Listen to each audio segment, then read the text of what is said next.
Bonjour, dans cette séquence vidéo, je vais vous montrer comment faire la composition de plusieurs transformations. Alors, composition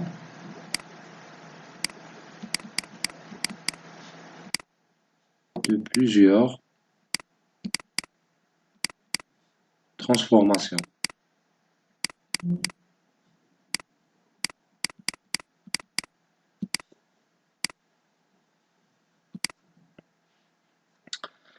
Supposons que nous avons trois repères. Le repère A,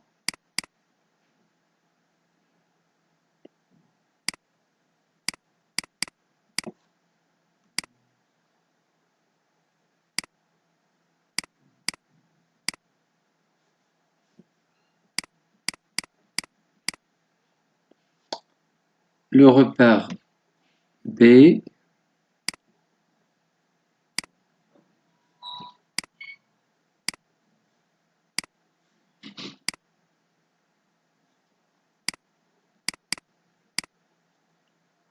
et un dernier repère,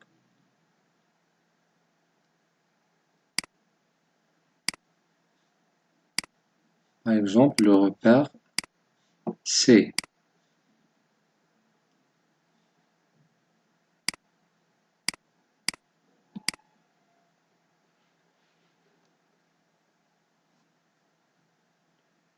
Supposons que nous avons un point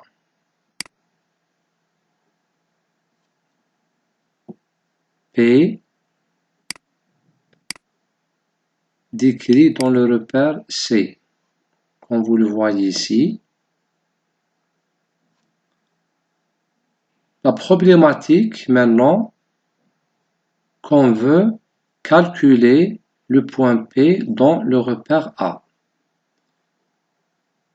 Donc, problématique.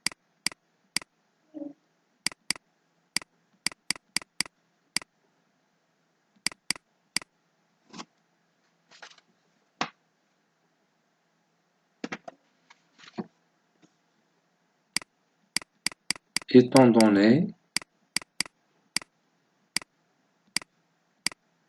le point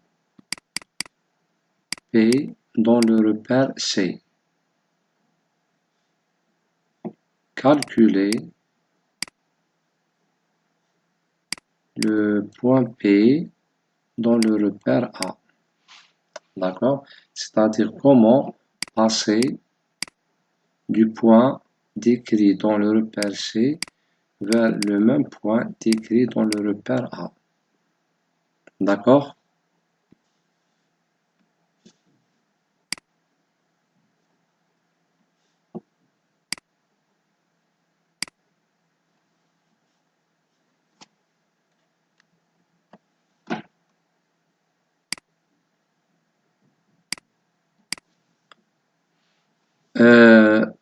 Le point P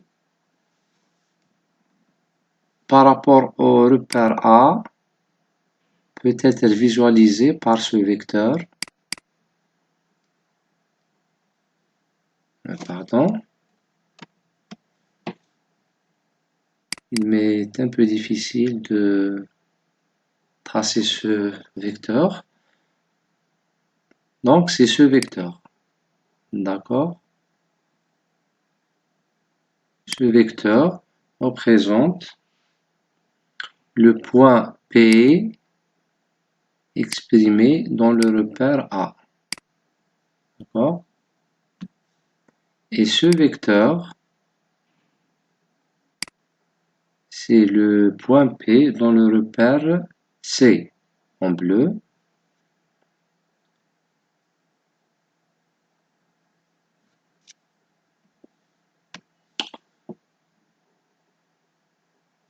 Ce vecteur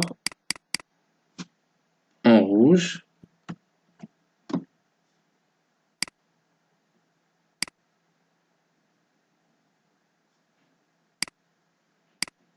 c'est le déplacement de l'origine de B. Ici, c'est l'origine de B. Celui-là est l'origine de A. Et en bleu et en vert, pardon.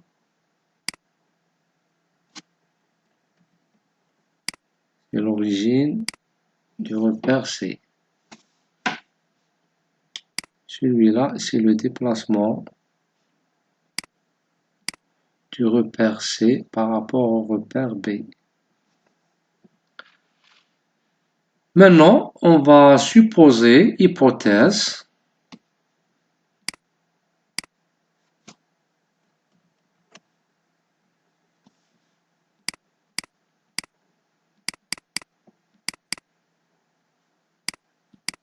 on va supposer que le repère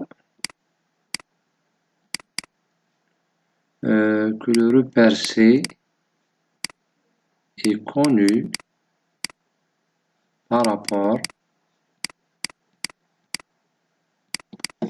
au repère B. C'est-à-dire la position et l'orientation du repère C sont connues par rapport au repère B et le repère B est connu par rapport au repère A. D'accord? Nous avons deux hypothèses. La première hypothèse, c'est que le repère C est connu par rapport au repère B et le repère B est connu par rapport au repère A. D'accord? Maintenant, on va essayer de résoudre cette problématique. D'accord? C'est-à-dire trouver la position du point P par rapport au repère A en sachant la position du point P dans le repère C. Comme vous le savez, on peut passer du repère C vers le repère B par la transformation suivante, c'est-à-dire l'expression du point P dans le repère B en commençant par le point P dans C, c'est-à-dire la position de ce point par rapport au repère B, va être le produit du point P dans C par la transformation homogène qui transforme le repère C au repère B.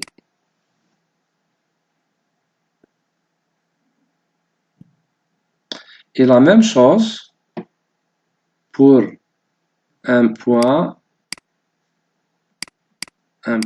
P dans le repère B.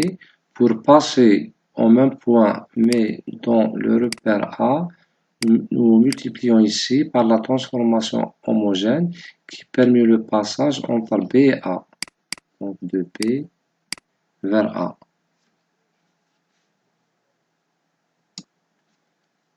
Maintenant, je vais combiner ces deux équations, l'équation 1 et l'équation 2, ce qui va nous donner PA, je prends l'équation 2, PA, je vais la réécrire, égale à T de P vers A, que multiplié par PP, expression du point P dans le repère C, dans le repère B, pardon. Maintenant, je vais remplacer le PP en rouge par sa valeur exprimée dans l'équation 1. Donc, je vais remplacer cette expression de PB ici en rouge.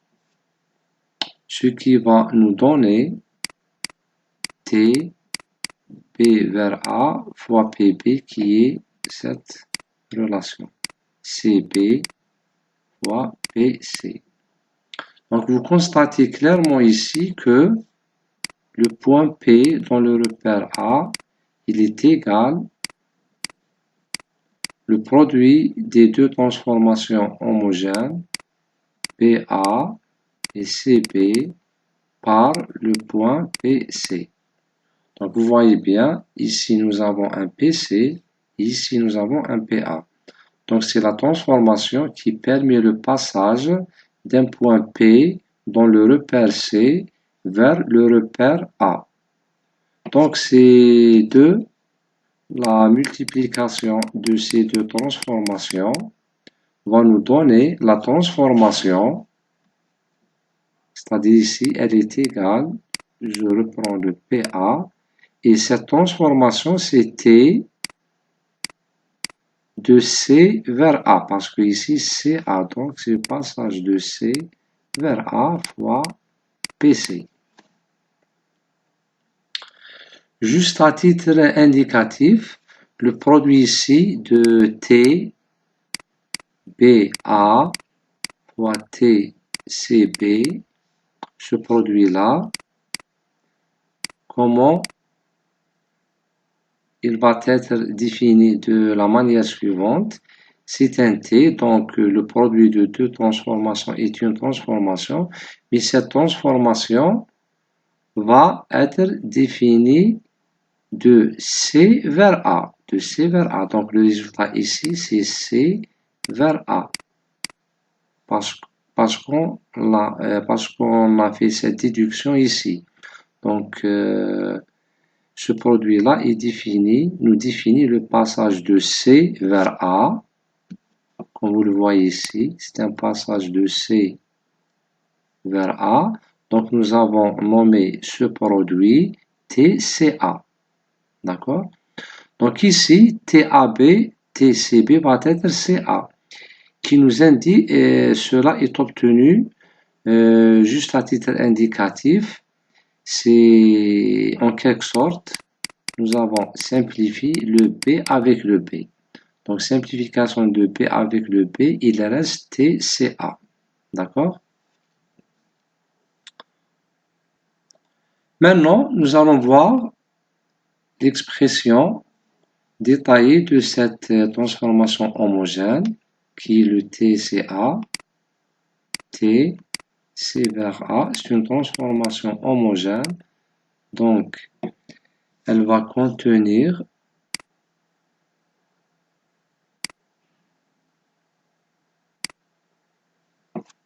c'est une large matrice qui va contenir quelques sous-matrices, comme nous l'avons vu précédemment. Donc ici, nous avons toujours 3 zéros. Ici, nous avons un 1. Ici, nous avons une matrice de rotation. La matrice de rotation de C vers A, c'est-à-dire quelle est l'orientation du repère C par rapport au repère A. Donc de C vers A, nous avons deux rotations. La rotation du repère C par rapport au repère B fois la rotation du repère B par rapport au repère A. Donc nous avons deux rotations. Donc deux rotations peuvent être écrites de la manière suivante. Donc nous avons RR. Donc le premier c'est de C vers B et la deuxième rotation c'est de B vers A. Donc c'est la rotation de C vers A, C vers A, d'accord? Qui est le produit de deux rotations.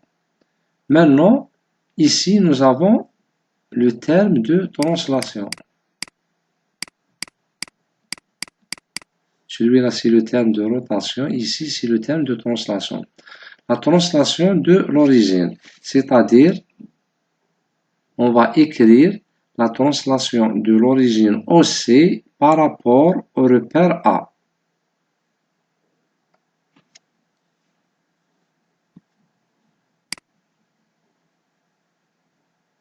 Donc, comment on va calculer cette translation?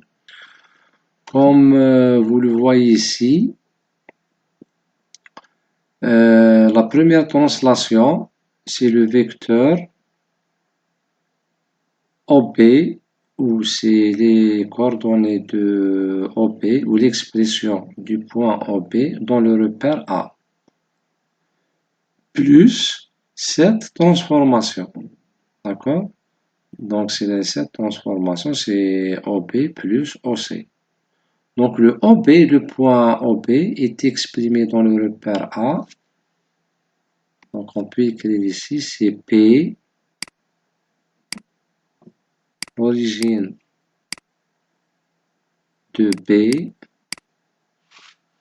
dans le repère A, plus la translation OBC. Mais OBC, cette translation est écrite dans le repère B.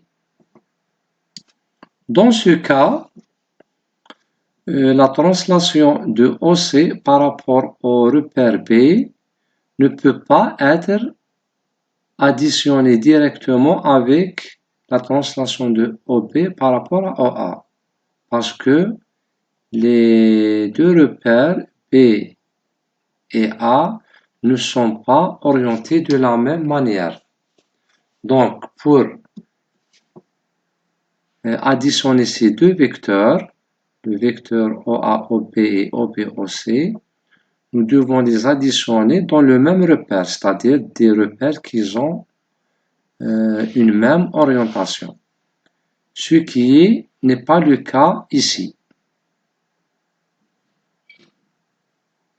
Donc, pour résoudre cette problématique, nous allons additionner le P, origine de B dans A, plus l'origine de C, qui est le P, origine de C, dans le repère B, mais ce repère par rapport à B doit être amené au repère A, c'est-à-dire il doit être orienté suivant le repère A. Donc nous devons faire une rotation de B vers A. Donc c'est la formule finale. Donc cette translation, elle reflète quoi? C'est la somme de ce vecteur plus ce vecteur, le vecteur en rouge plus le vecteur en vert. Mais le vecteur en vert, il n'est pas décrit dans le repère A, mais il est décrit dans le repère B. Et le repère B, il est en rotation par rapport à A. Donc, ce repère doit être tourné suivant A, c'est-à-dire tourné de telle manière que le repère B soit orienté de la même manière que le repère A, ce qui est assuré par cette expression. C'est P origine C par rapport à B fois la rotation du repère B vers le repère A.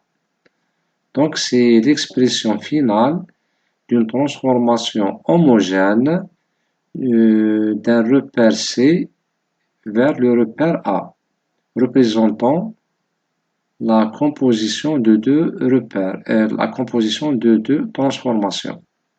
Une transformation de C vers B et une autre de B vers A.